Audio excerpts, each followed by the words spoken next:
Programming made possible by Team Kentucky, Cabinet for Economic Development. Thank you for your support. Did you know Kentucky has more navigable miles of water than any other state in the U.S. except Alaska? Is Alaska still a state? It includes 90,000 miles of streams and dozens of rivers. It's also quite famous for some other liquids, those which flow from a barrel, that being beers, bourbons, and wine.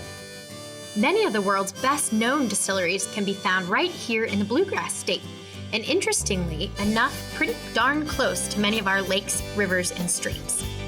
We're here to take you on an expedition of the secrets and histories of our intricate waterways while visiting Kentucky's distilleries, breweries, and wineries. I'm Carrie.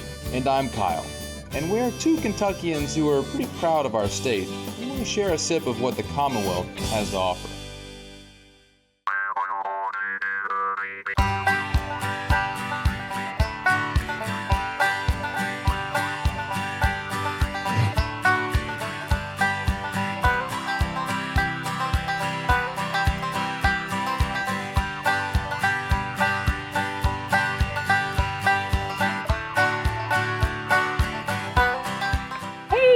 Kyle? Or should I say Daniel Boone? You can say whatever you want, but let me just tell you, I've been working hard out here. Yeah, I can tell. And I also paved a trail. I blazed a trail to my fort. Your fort? My fort. Well, if you say Do you want to see so. it? Do you want to see my fort? Yeah, let's go My check fort. it out. Right there. Okay.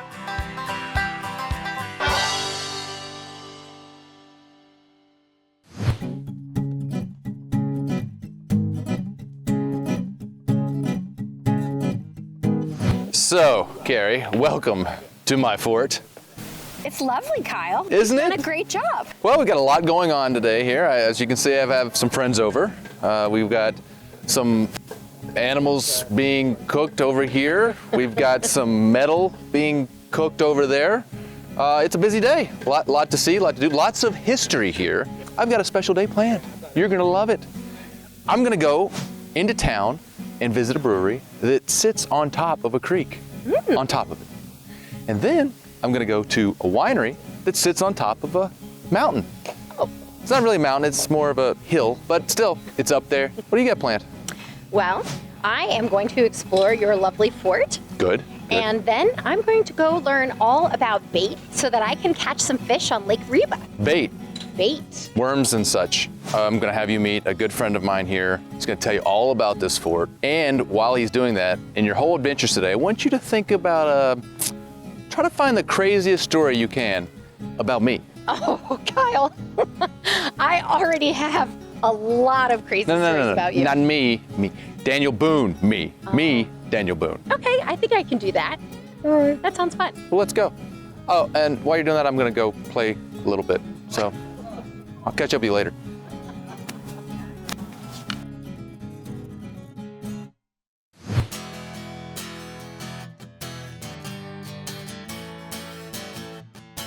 Chad, thank you for meeting me so you can tell me all about this wonderful fort. Well, thank you for coming. It's my pleasure. Thank you. So how long has Fort Boonesborough been here? By April 1775, Daniel Boone arrives here with a party of 20 and begins what we know as Fort Boonesborough. So tell me a little bit about the structures here. They would have had to have built all of these. I'm guessing it started very small and then grew. Right. In our modern day campground down the hill, Sycamore Hollow is our primitive campsite. That's where Boone and his 20 or so originally built crude log structures, log huts. So it started out, yes, dirt floors, small log structures, a lot like you see here, and it kind of grew from there. So how many people would have lived in this frontier fort during the time of Daniel Boone? Boone originally comes in with himself and 20 to 30 settlers to cut out the Wilderness Road or the Boone Trace. Well, Fort Boonesborough is here on the Kentucky River. We're just steps away from the Kentucky River. Why here? Did the waterway have a particular influence on why Fort Boonesborough was settled here? Of course, the waterway is a food source. It's a source of clean water. But more than that, it's the interstate highway of its day. You have to understand that roads are primitive at best in Boone's time. The original Wilderness Trail is just wide enough to have a one-man horseback, single file, where the river is a major thoroughfare for shipping, for commerce, for travel. So the river played an immensely important role. Do you have any stories about Daniel Boone that you particularly like? My favorite is, it deals with the kidnapping of Boone's daughter, Jemima. She and the Callaway daughters take a canoe downriver just a ways from the fort and are kidnapped by Native Americans. Oh. Boone and a band of settlers from the fort pursue the Native Americans with the girls all the way to Ohio. But they rescue them, right? They rescue them. It has a survive. happy ending, yes. Oh, good. I like happy endings.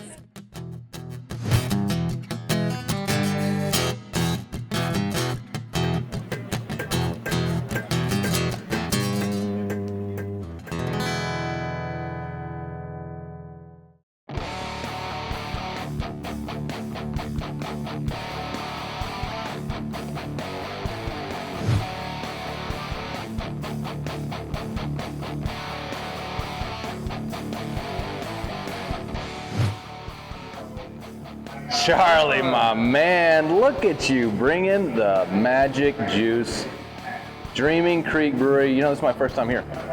And Welcome.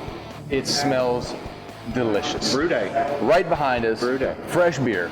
As fresh as it gets.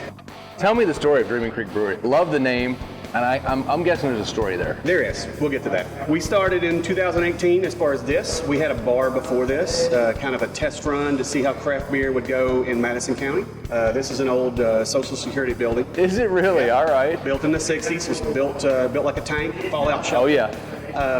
But it was very bland, white, so we stripped it. Dreaming Creek itself runs underneath the city of Richmond. It starts in the ravine of EKU, and then it pops up just behind our building over the hill there. Okay. The name itself, Dreaming Creek, comes from a Daniel Boone. Everything in Madison County is kind of Boone-centric. You got Fort Boonesborough. There's a lot of Boone around here. So allegedly, Dreaming Creek was named by Daniel Boone when he was on a bear hunting expedition. Fell asleep, took a drink of water from the creek, got a little hot, took a nap in a hollow tree, had a very lucid dream of being surrounded by Native Americans. Startled him awake, and he was actually being surrounded by real Native Americans. Probably not a true story. Probably something he made up to get free beer at the Exactly. local pub, Right. or something like that. But theoretically, allegedly, it's named by Daniel. That himself. is interesting. He names everything. He's all over the place, that So guy. that's why a lot of our beers are actually named Boone-centric names too. So like, Natural Bridge is the Kentucky. Right. There we go. We've got a Wilderness Trail or a Wilderness Road amber. So a lot of all around the city. We've got 1874 here. That's our EKU beer. Yeah. It's a blonde ale that we made for Eastern Kentucky University. That is the ravine on the front of that. Oh, okay. Picture of the ravine itself, where Dreaming Creek starts, and there's a little story on the side. 1874, that name comes from the year that they got their funding to become a university. Okay, so 1874, EKU, the Colonels. All right, Yeah. Good deal. We've got Kentucky Common Ale. And then down here you got a Dunkel. That's right. Dark lager, German beer. Right. If you come in here and can't find a beer you like, you really don't like here. Well, then I didn't even talk to somebody like that. So we've got these. Let's see what's going on here with them. I'm going to try to guess, but I can probably figure out which one's which here. We got the, this is the Common. Nope. Totally wrong. Wait a minute. No, this is the Natural Bridge. Man, I'm just the blonde. What's wrong with me? It's the blonde. Lightest one we make. So what's your favorite beer? My favorite's the Common, no doubt. It's smooth, easy drinking. It was a working man's beer. If you went to a bar in Louisville in the 1800s and asked for a beer, you were going to get a This is Common it. that they made in their basement. So yeah, it's a great beer. It's definitely distinctive. Mm-hmm. It doesn't feel like so much of a lager as much, or it's It's its own thing. It's its own thing. It is a good beer. That's nice. Very smooth. So this is our EKU Colonels. Correct. 1874 blonde ale. 1874. This is the oldest one here, 1874. Finely aged. But it's easy drinking, smooth beer. That is. Light. Good This summer is beer. sitting out. This is kayaking. Lawnmower beer. Hot water. Yes. Rolling hard. So now we've got our IPA. Yeah. This is our staple IPA. It's a traditional American style IPA, American hops. That's a good summer beer. People like IPAs in the summer. And that's a smooth IPA. It doesn't have the bite that you get some bite on some of this. This has got a nice Smooth at the start, and then you got a little bit of that sweetness with the citrus at the end. Not super bitter. It's got the flavor, but not a lot of the bitterness, not a lot of the bite. And then the Dunkel, which I love some Dunkels. I like German beers. This looks heavy. Even the glass feels kind of heavy. You know, it's just a very chocolatey. Somebody described it as chocolate and glass. It's really smooth, but chocolatey. You got a lot of malt flavor. It's good.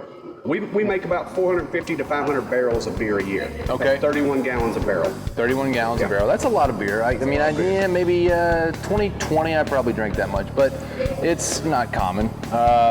Well, Charlie, this has been a joy and delicious, and thank you so much. Come back and drink beer anytime. Oh, you can count on it, Richmond, Kentucky. This is neat, right downtown here. I mean, it is a great downtown. It is. Dreaming Creek. Dreaming Creek. Cheers. Roast.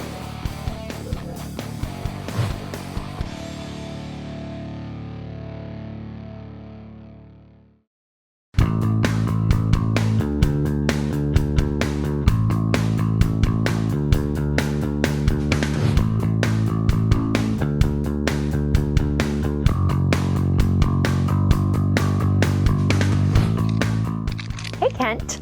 Hey, Carrie, how are you? I'm doing good. I haven't seen you forever. It's been a while. It has been.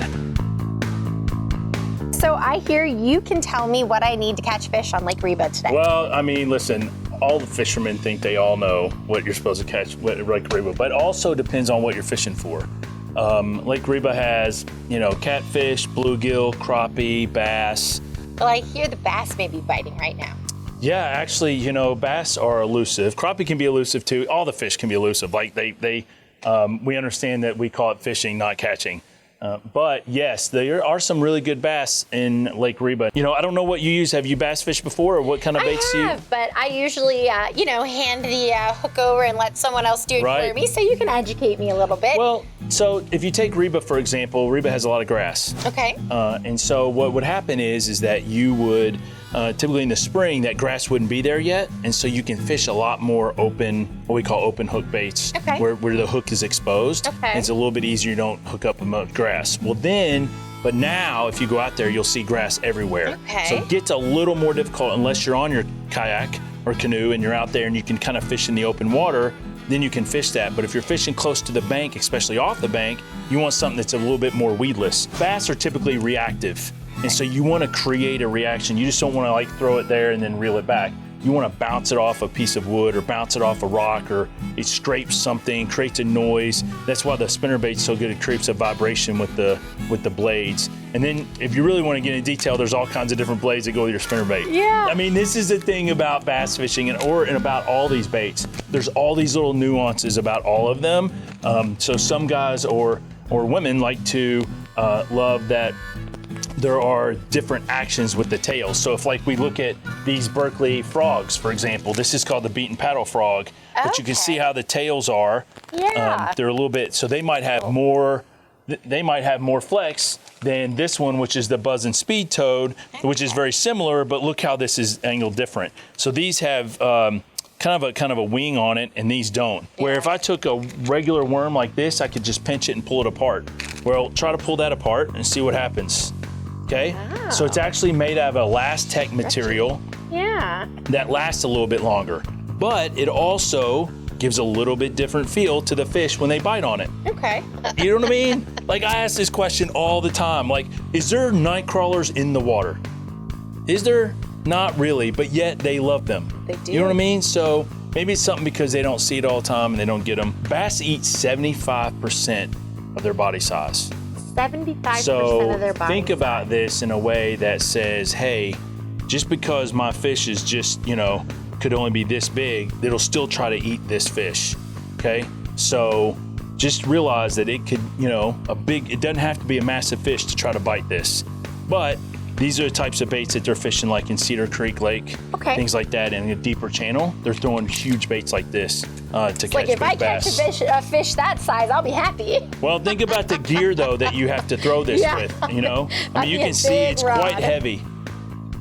So it's not your typical Zepco 33. Yeah. Now this is a bait I'm familiar with. It is. This is the spinnerbait you were just talking about, and you said white spinnerbait. On this spinnerbait with these painted blades, what's cool is that I don't know if you've ever used like chartreuse dye or anything, but you can take this blade and dip it in the chartreuse dye, and then you have a little bit of the kind of that chartreuse on your tips of your blades. So this is the beauty about these blades, is that you can kind of dye them and make them kind of personalize them. That's right. If you want a blue or a red, something you feel like that's what they're hitting today. Fantastic. I think I'm all ready to go catch a fish on Lake Reba. Awesome. I'll let you know how I do. Yeah, thanks. Please do. It's I'll great see you seeing later, you. Ken. Yeah, Bye. take care.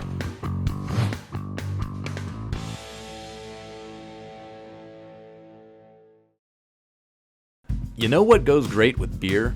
Pizza. With wine too, for that matter. You know what kind of pizza is best? Local pizza, with traditional favorites and funny menu names.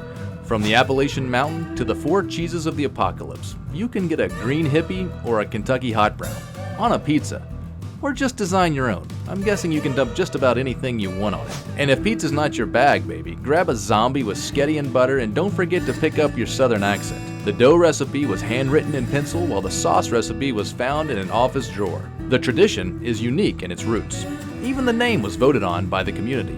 And if you want to know why Apollo, just dip your crust in the Ale 81 salsa while hanging with some of the friendly locals to find out.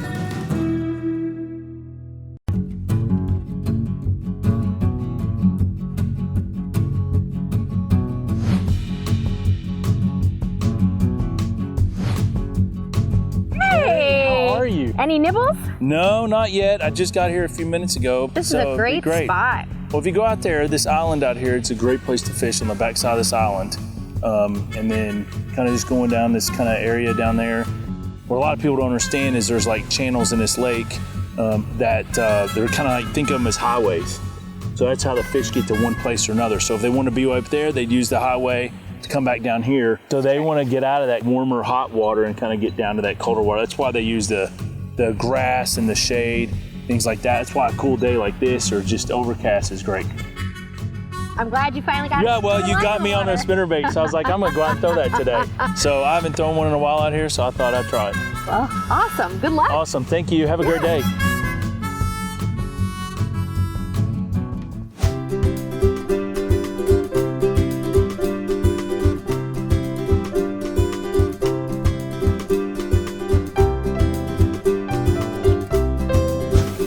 Lake Reba sure is nice.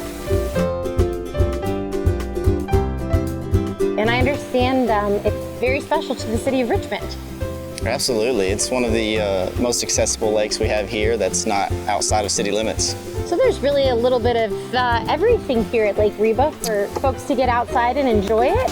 The infrastructure here from the Richmond Parks and Rec, they've continued to grow each and every year by adding different activities as well as more pavilions that allows for people to bring their friends and family to get out here at Lake Reba. So I saw there is a new kayak launch. Yeah, so that's an ADA accessible, which is for any sort of type of accessibility for people in wheelchairs and disabilities, as well as just an easier access for your normal kayakers. Yeah, sometimes I have trouble just getting into the boat myself. It can be tough sometimes depending on the lake and how the access is with the boat ramp.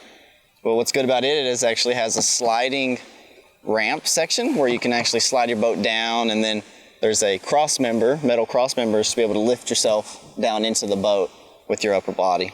Oh, nice. Anything that can make it easier for people to get out on the water and enjoy it, that's what you are all about, Alex. Yeah, so our mission is primarily to educate beginners into the outdoors through different types of recreation. And that's from water sports, kayaking, canoeing, paddle boarding, all the way out to bicycle, which is, road biking. You can mountain bike here, as well as just your normal hybrid in that sense. And we provide professional life jackets, which is our main, most important aspect of what we do provide, because you never know what can happen on the water with wind as well as just personal experience. We plan to get a lot of beginners out here which need that safety.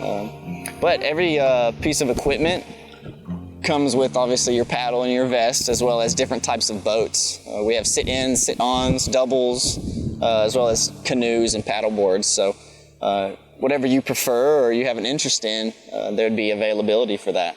There's a lot of wildlife on this lake too. I know when we were launching, we saw your resident heron you were telling me about. Yes, yes. So there's quite a bit. Obviously, this is a great fishing lake, so you've got all your different types of bass and carp and bluegill, sunfish, all those good things. There's also turtles and snakes, and the bird variety is also another great one. Other than herons, you've got all your small cardinals and blue jays and everything of that nature. There is actually a bald eagle who stops in every so often and checks in, as well as hawks. You can catch them diving here at Lake Reba. Oh, really? Sometimes, yeah, absolutely. That's incredible. Thanks for coming out with me today and us getting out here and checking out what Reba has to offer, as well as showing people just how beautiful it can be in city limits. Absolutely, it's my pleasure.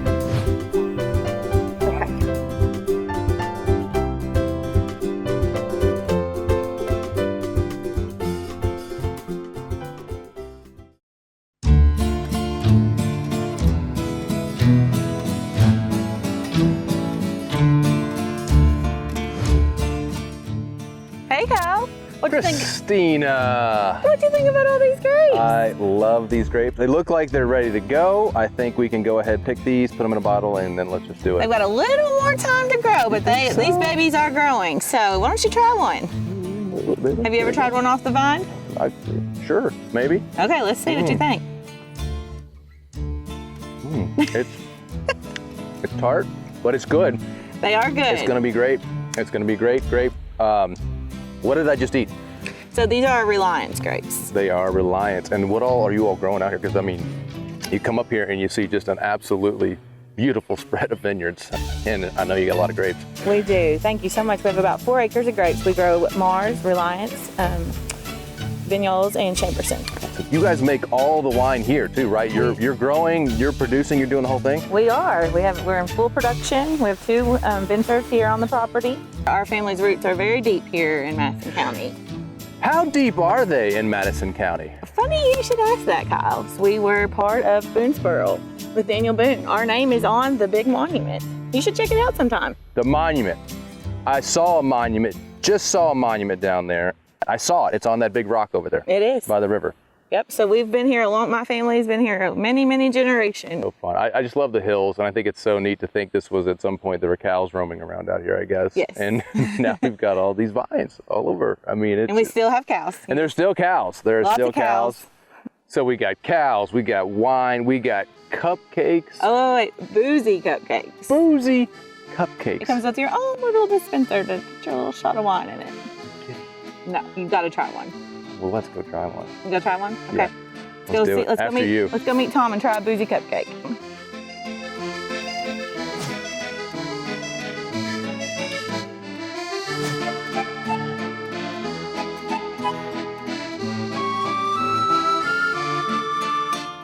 So Tom just wandered around out in these beautiful vineyards, and I assume that some of those beautiful grapes have been used in what's sitting behind me here.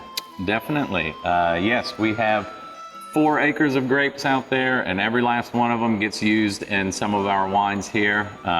I've got a little selection for you to sample today. Excellent, love sampling. And you'll find our Ed's Red uses our estate-grown Chamberson grapes that you would have seen out in the vineyard. Okay. I even tried a couple of these grapes. Which one should I try first? I don't even know. Like all of them at once, or you have a specific, roadmap for me to follow? Well, I like kind of a casual wine tasting, but I want to share something with you that someone shared with me a while ago. It's kind of a process or a way to taste wine to get the most out of the experience. You're saying there's an actual process to this? I just drink it. Yeah, I mean, all right. To each their own. I mean, you can kind of line them up and knock them back, but what I kind of like to do, they call it the 5 S's of wine tasting. Okay, so 5 S's. The first S you're going to do is you're going to see the wine. Just kind of observe it visually. You're looking for the color of it, the clarity, just getting a first impression of what you're about to taste.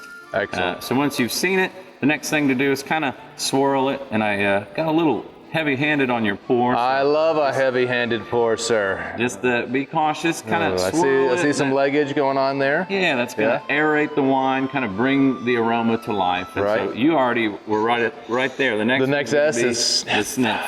Get your nose right in there. Get a nice smell of the aroma, the bouquet of the wine. And then the next two is sip and then savor. Sip, so that's my favorite. This first sip, you just down the hatch, don't even think about it, cross the tongue and swallow. And that just kind of gets your palate woken up and ready to taste. No, there should be 6 S's then, because swallow, right? I mean, is that? That's the most important part. Swallow. So then the final one is to savor. So take a nice big sip, kind of hold it in your mouth, chew on it for a while, really get to know the wine. So you may notice a theme on the wines that we selected today. They're all named after members of the Chenault family. Fantastic, so that's right. Rebecca's Reserve Cabernet. We call it that after Rebecca Chenault, and it's a Reserve Cabernet because that spends 2 whole years in American oak barrels. The next one that we have for you to try is Ed's Red. Ed's Red. After Ed Chenault. That's neat. I like that. Very different, good flavor, a little semi-sweet, I would say, and just but unique. Now we got Christina.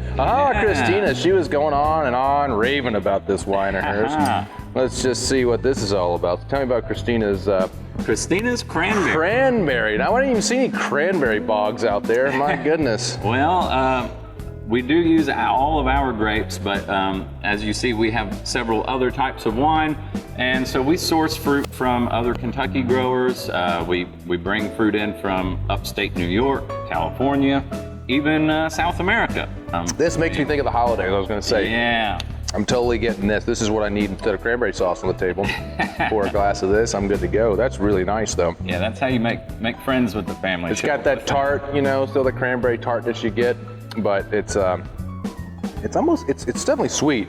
It's kind of got a little bit of a dry finish. Now this one I was really curious about because of the Fix-It juice, which I think I could definitely always use Fix-It juice. So I was like, well, is this something I need to drink while I'm working on an automobile, or is it something I need to drink for a hangover in the morning, or both? I don't know. Both are good options. It will definitely fix whatever ails you.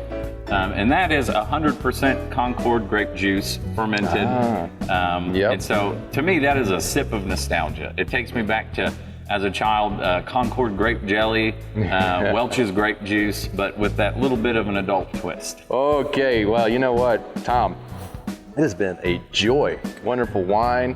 I got my S's down, and now I'm getting ready to get my C with my W. Thank you, brother. Well, great. Cheers. Cheers.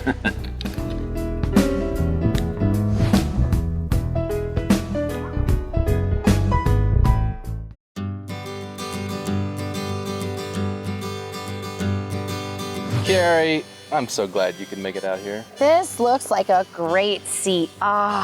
Isn't it? I am so worn out after my long day, Kyle. Here you go. Can't say I never gave you anything. How was your day? It was a great day, Kyle, and I learned so much. I got a wonderful paddle in this morning on the Kentucky River, and we had so much fun at the forts, and I learned about all kinds of different baits to use in Kentucky. And then I tried with putting a line in Lake Reba. Now let's hear about your labors. I was thirsty, so I had to head to Dreaming Creek. And as I mentioned, it is on top of a creek. And then I came here and just wandered around the vineyards. Oh, it's so beautiful, Did some Kyle. tastings, talked about the wines and how they're made. And I heard a wonderful story about Daniel Boone. Did you? I did. Well, I heard that his daughter, Jemima, and the Callaway girls got kidnapped at Fort Boonesborough from a canoe on the Kentucky River, and they were rescued, so it has a happy ending. How can you beat that? I learned a story about Daniel Boone as well. Did you? The Dreaming Creek, when he was wandering about these parts, apparently took a sip out of the Dreaming Creek, and it was so good that he fell fast asleep right there by the Dreaming Creek. I could fall asleep next to the Dreaming Creek right now. You could. And then he had a dream about the Dreaming Creek and that he was being surrounded by the Native Americans. but apparently he escaped and ran on and did all the other things he did. So many folks think that may or may not be true, but it's a great story about dreaming and creeks, and you know, when you're having a beer at Dreaming Creek, it makes sense, right? So Absolutely. Yeah.